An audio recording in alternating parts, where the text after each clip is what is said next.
So I've got this 2018 Volkswagen Atlas.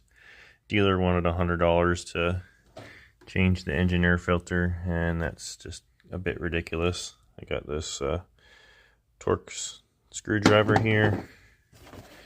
Got my new air filter. That was 30 bucks. Then got 2 screws here, 1 here, 2 here, and 3 along here. So we'll pull it up, see how she looks here.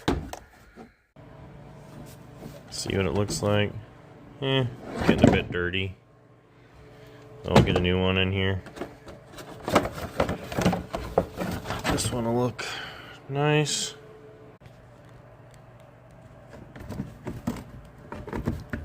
Slip the new one in there.